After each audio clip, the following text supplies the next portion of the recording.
see so many familiar faces here again today. I suppose a little bit about how I came to write this book and bring all of this information together. I started my career as a complementary health therapist, so doing aromatherapy and reflexology, touch for health. I followed my mother into that practice, so I grew up with that. And so what I discovered over the first decade of working with clients in that field was that environment was a very big factor in terms of what was making us feel well or unwell. And so I went back to college and studied interior design to learn about the nuts and bolts of what brings a building to being. And while I was studying interior design, we had a visiting speaker, Gina Lazenby, on the subject of Feng Shui. She came to Dublin to talk to us about that. And I then spent the next 4 years traveling over and back to London to do my practitioner's qualification with the Feng Shui network. And it was a tremendous grounding in Eastern and Western approach to Feng Shui, earth energy work, everything to do with our health and well-being, working with the energy of the land, looking at clutter, looking at electromagnetic fields and biobiology. And it really exposed us to all of the layers that bring together the environment that we live in. And so in the last, I suppose, when we were locked down, we were all forced to focus inward very much on our homes and look around with fresh eyes on how to use our spaces more effectively. And also we were really brought close together in terms of what was working and what wasn't, what felt good and what didn't in our environment.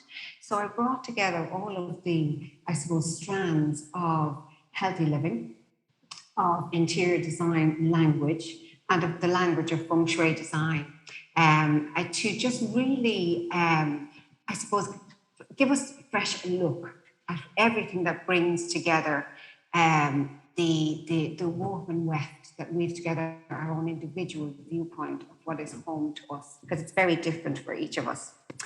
And so I suppose the first thing we need to ask ourselves, moving on the computer but not moving on the screen. It's actually moving on the computer.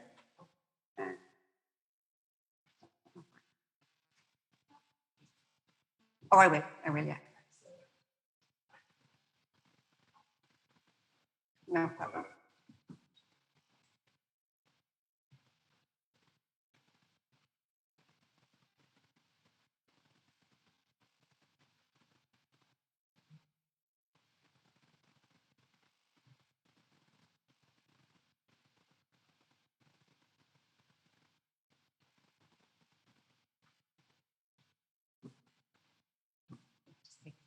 Get that up. But essentially, I suppose what we need to ask ourselves is what does home mean to each of us? So is it a place? Is it a feeling?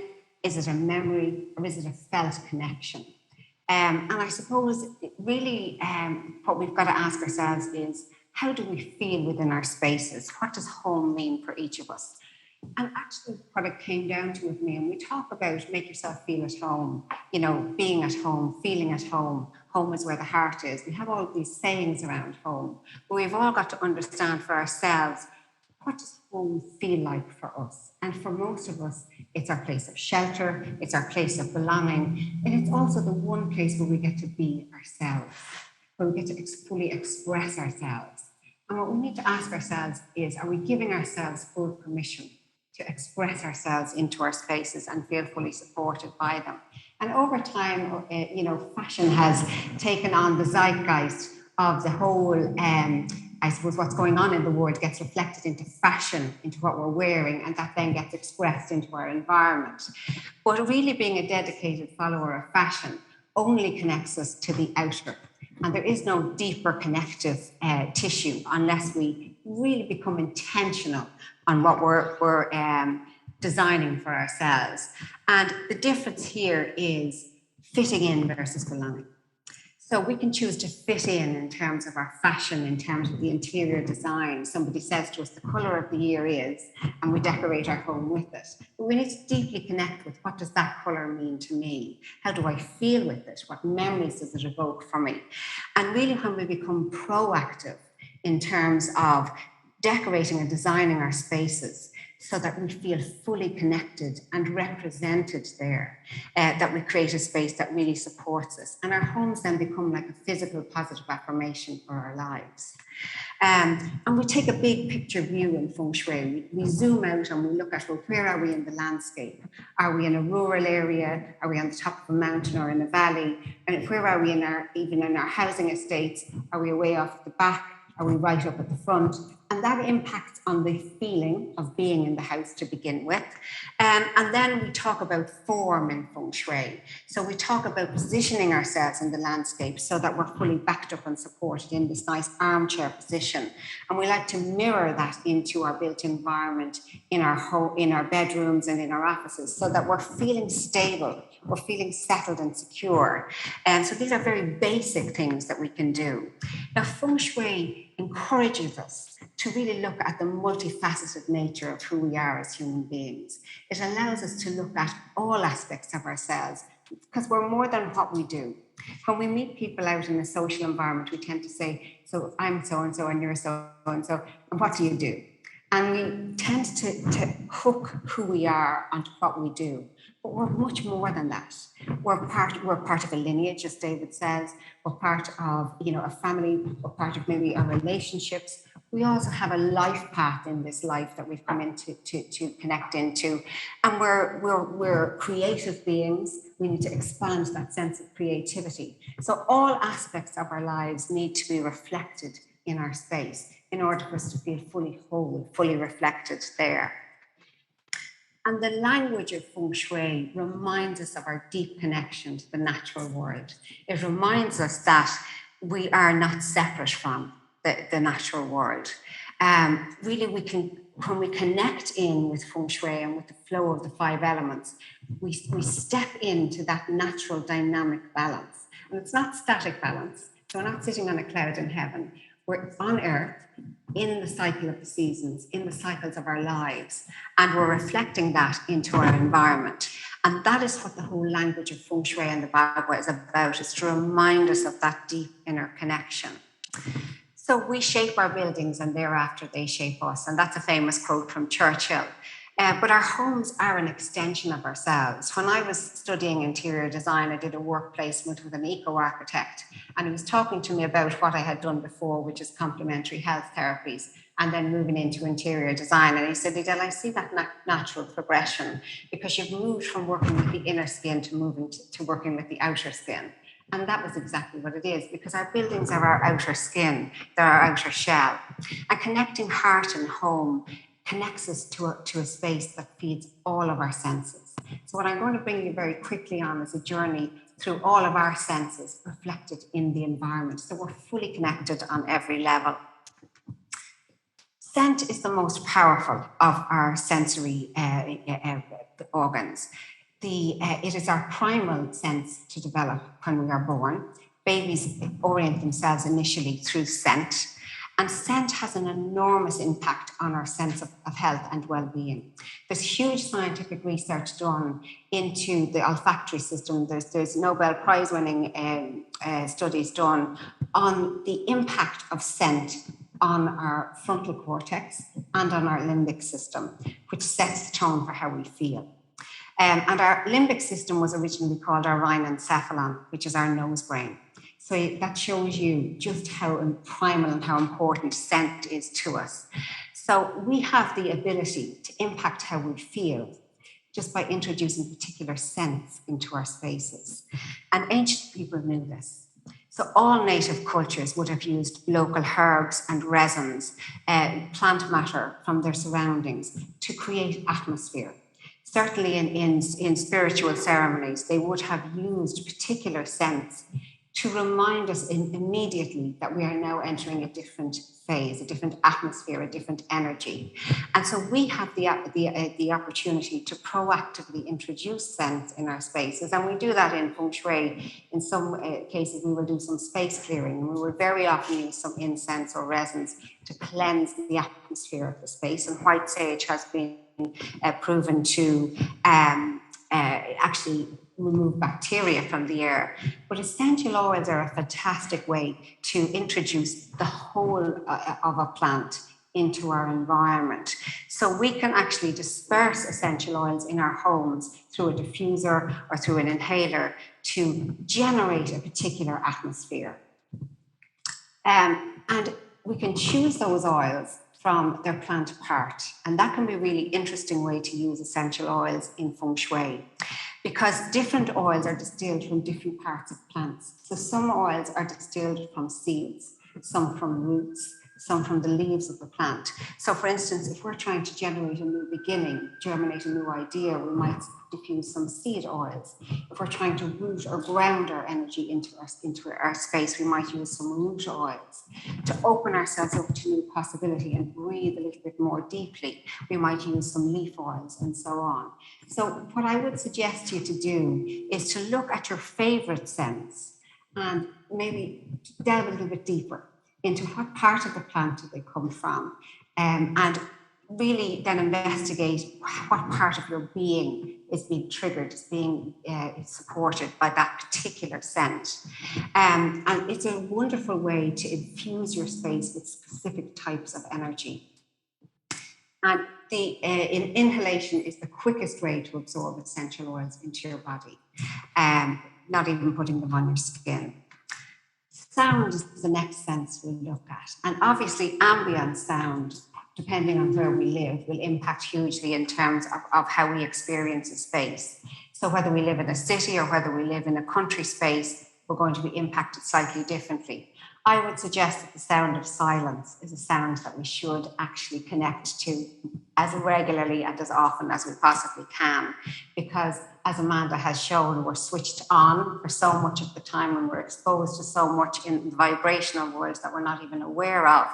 If we can come to a space of full quietude on a regular basis, it will actually connect us so much more deeply to our own balance and our own intuitive knowledge. Sounds of nature, obviously, and if we can get out into nature and bring nature into our environment, that'll really, really help. And our favorite songs. So listening to the words of the songs that are repeating over and over again for you, or that you're attracted to at the moment, can be an interesting one to connect to. Touch, engaging your tactile sense in your environment, ensuring that there's a variety of textures within your space. Feeling the textures with your body, so taking off the shoes and walking on the different textures will actually ground you into the moment. It will actually bring you present when you feel different textures underfoot and on your body. Bringing in plants will add that texture of nature into your space. And as Amanda says, going out and walking on the earth will not only release static electricity and release some positive ions from your body, but it will also root you into the sense of place. Taste is enormous because it brings us right back into memory. It brings us right back into remembered experiences. So this can be tastes from our history, from our culture, from our childhood.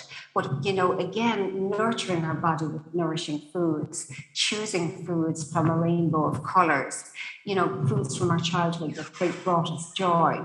The whole study of psychoneuroimmunology has found that pleasing experiences of every kind can actually boost our immune system.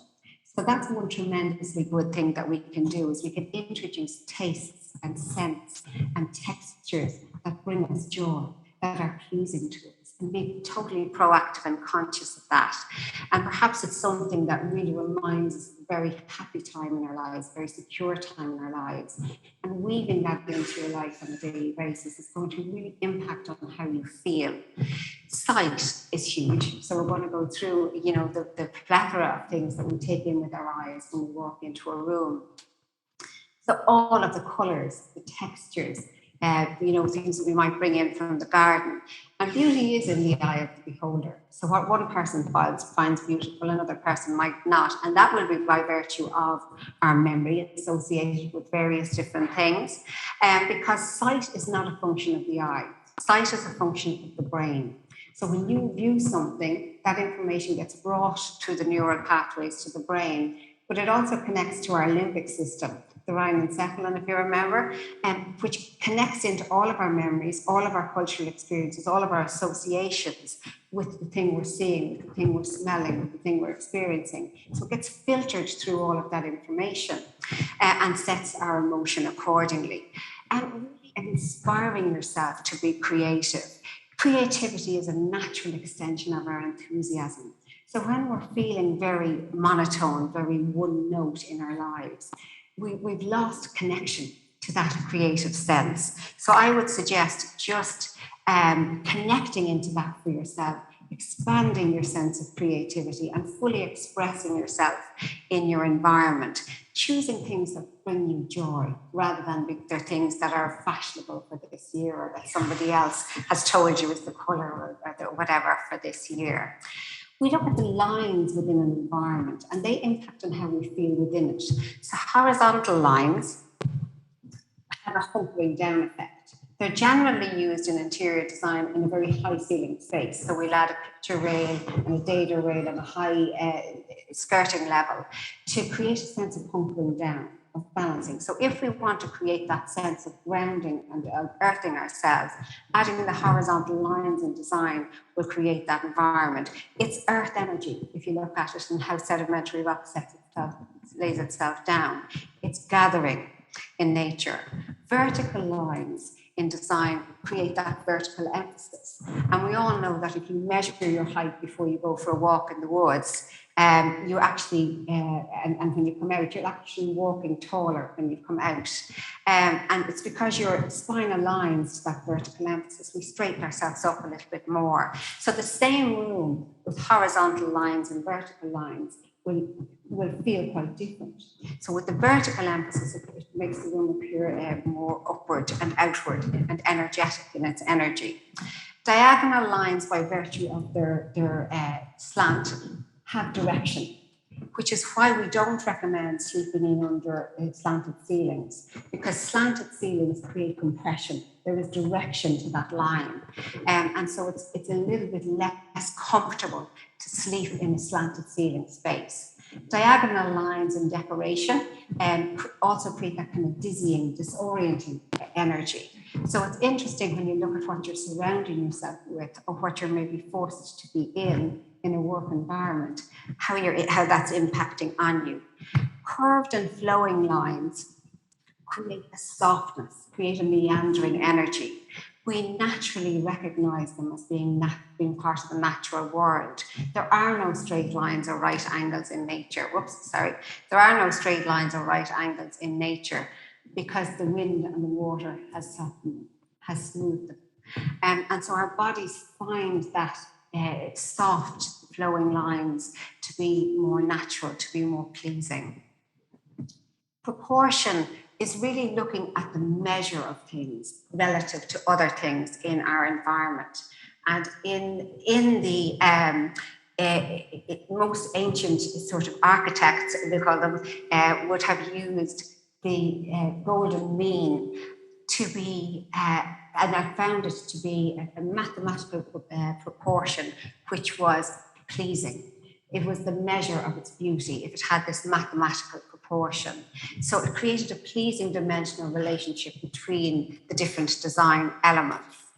And the reason for that is that golden mean is found in the natural world, from the Milky Way all the way through to both patterns to the Nautilus shell. So our eyes are constantly taking in everything within a space, the proportions of the window, the height of the ceiling, the imagery and where it's placed within the room. And it's setting the tone for how we feel. Do we find it pleasing or not?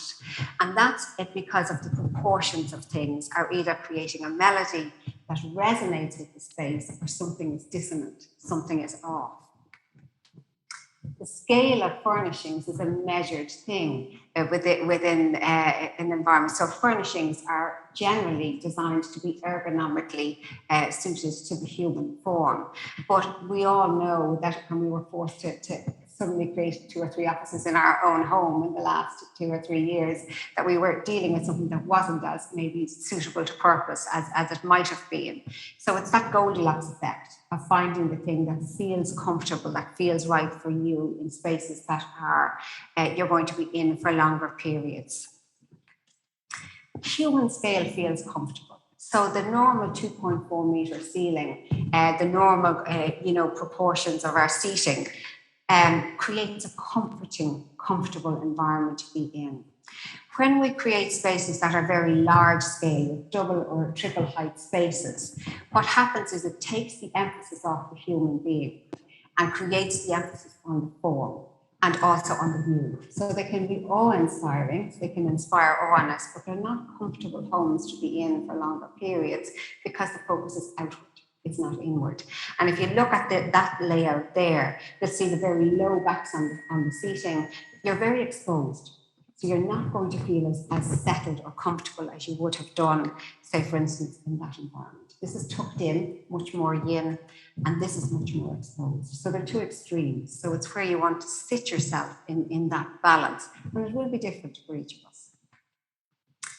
We can create balance in how we position furnishings. So static balance, symmetrical balance is quite formal, where we have a central line that's mirrored on either side. So that in this case, the central line is the fireplace, and everything on either side of that is a direct mirror.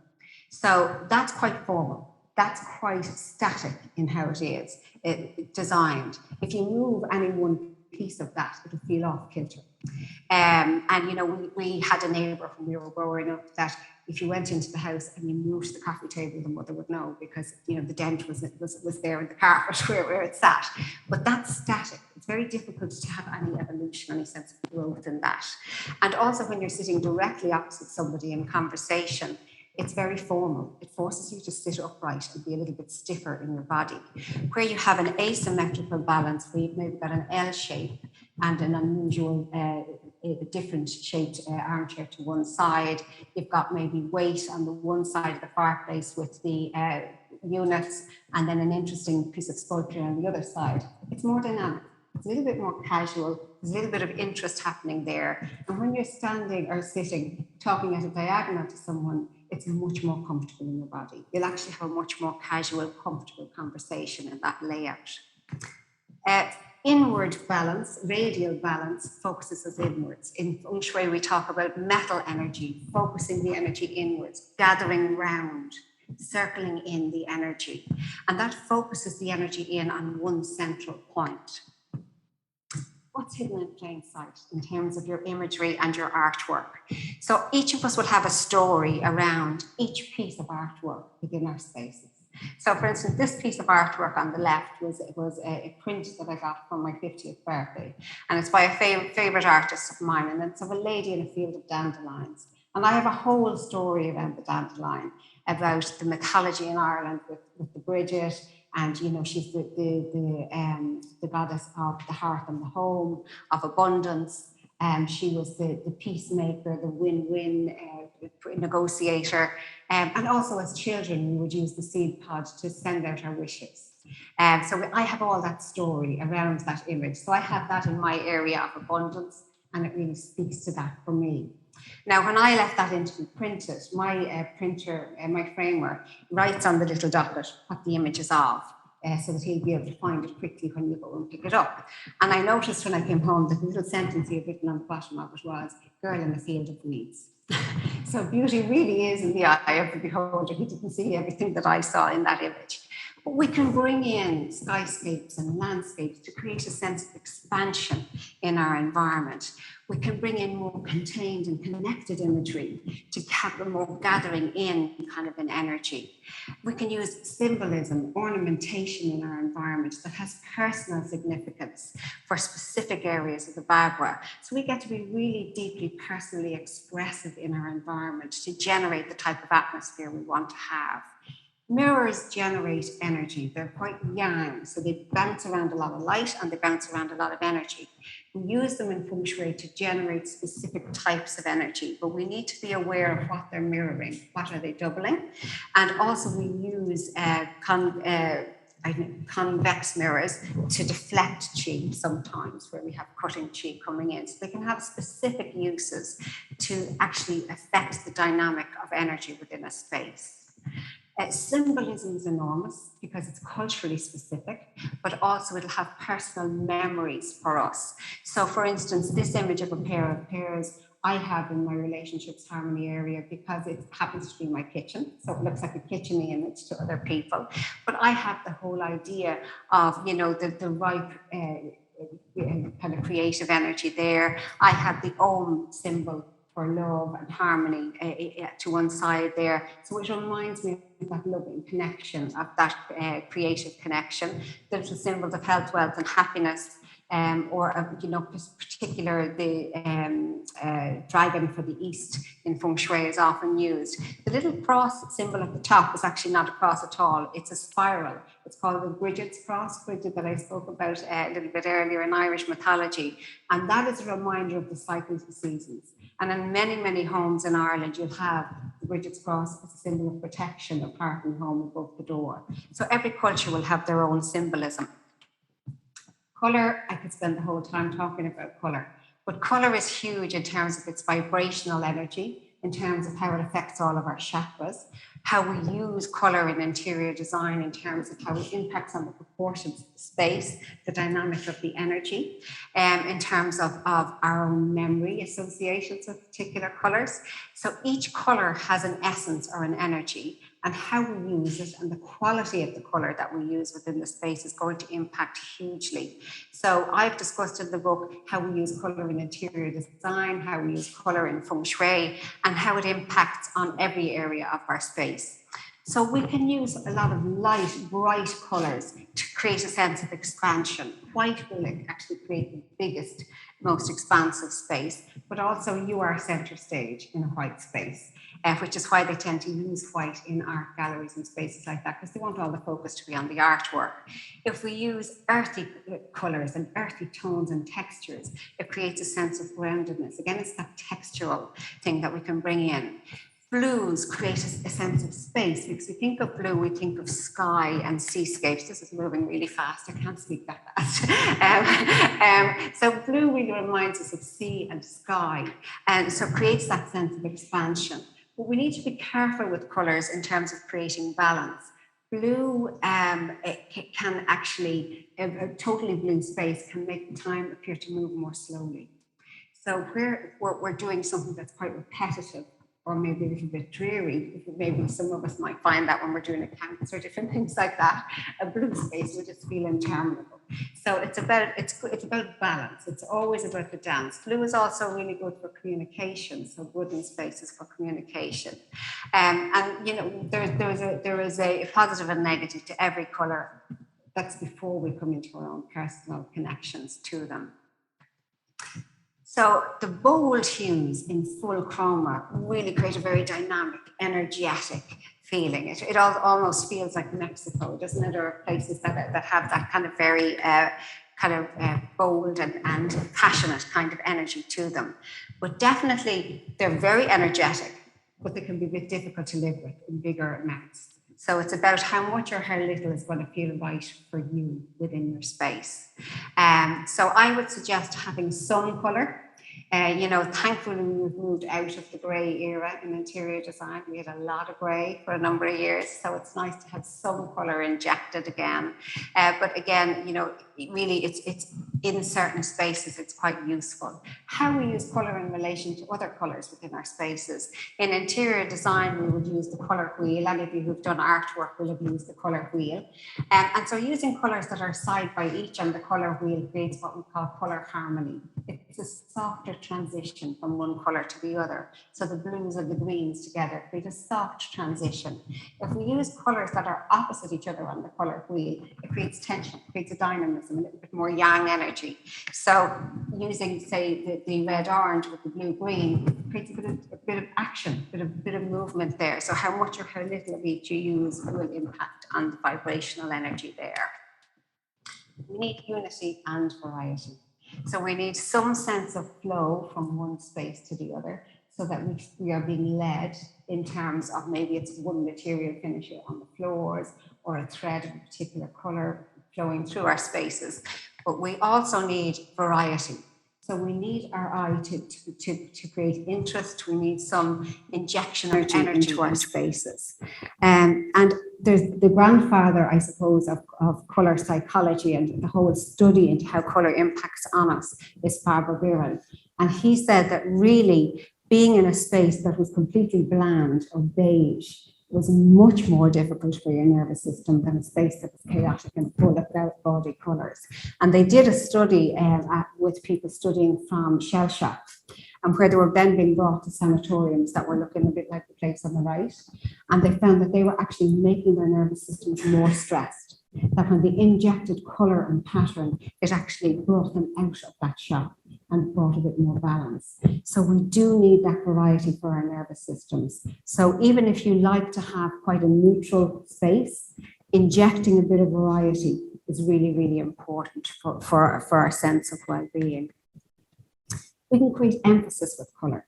So we can use colour to create a focal point within a space. So in this instance, if we look at a living room, and this is interesting because living rooms really should foster how we live our lives. Where is our focus on how we live our lives? And I would suggest creating the emphasis on something other than the television in your living room, because that allows the outer world to have the focal point. So I would suggest your fireplace or a piece of artwork, or creating, a focal point around how you want to be, how you want to live in your space. And it's about that gathering of people as opposed to inviting in so much other energy. So work the room. So in the book, I've gone through room by room in every room of your home. What is it we're trying to engender? What is our focus there? What is it we want to have in that space? So in our hallways, really what we're doing is setting the tone for the energy of our home. This is our transition space from the outer world to the inner world. So we really want to work hard on that entrance to our space and make sure it's working for all of those reasons. Our bedrooms, where we spend, a good third of our lives, really, really important to look at what's the last thing I see at night. What's the first thing I see in the morning? Does this feel totally like a nest to me? The kitchen, which is the beating heart of the home, does it really foster nourishing, nurturing energy? Am I creating a space that encourages me to nourish myself? Because everybody will gather in the kitchen, whether you like it or not. So create a space that you just love to be in. So just walk from room to room within your space. Notice how it feels. Tap into your solar plexus and ask yourself, is it energy up? Is it energy down? Or is it just maybe flatline? And look at all of the elements within the space. Look at what is the scent that I pick up first and foremost. What do I see? What do I feel? What do I hear? And how is all of that impacting on how I'm I suppose, engaging with this space? How do I feel within this space? And is it serving me? So I would suggest also in the last 2 years, everybody has changed how they live, and most people have brought a workspace into their homes, maybe some for the first time. And for many of my clients, they're working either hybrid situation or they're working from home full time. So we've got to find that dynamic balance between work and life. And when we're working from home, we should feel focused on our work. And then there should be a switch off in terms of then now I'm finished with work and now I'm at home. So just noticing all of the elements that are at play there and setting yourself up for success in terms of enjoying being in the space and enjoying the whole connection to your space.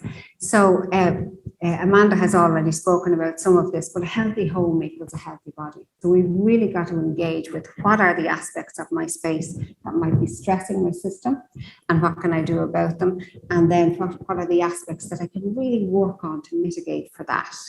And I would suggest introducing natural products, both for cleaning your space and also for your body care. And in the book, I've given some tried and tested recipes for making your own remedies from things that you would find around your home, things your grandmother might have used, essential oils for your home, to really improve that balance. Because in making your own cleaning products for your space and making your own products for your body, you're actually putting your energy into yourself.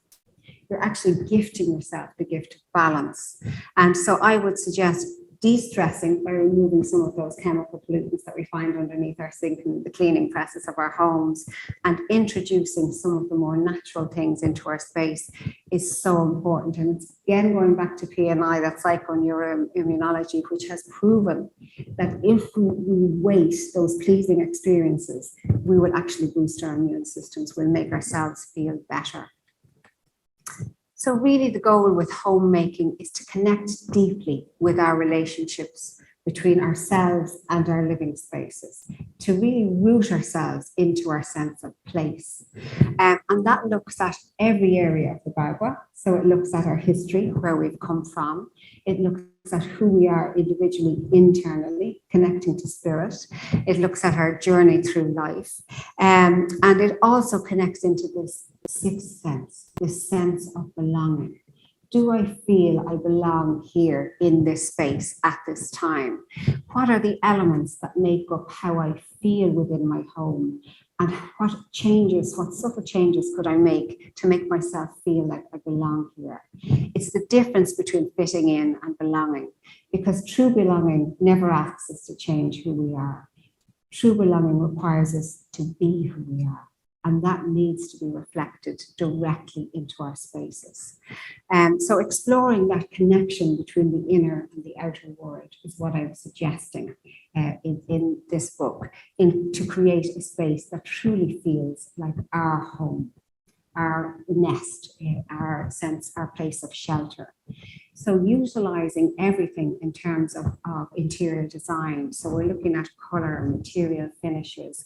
We're looking at how we lay out and orient our furnishings. We're looking at everything we surround ourselves with, and engaging all of our senses in terms of, every home has a scent.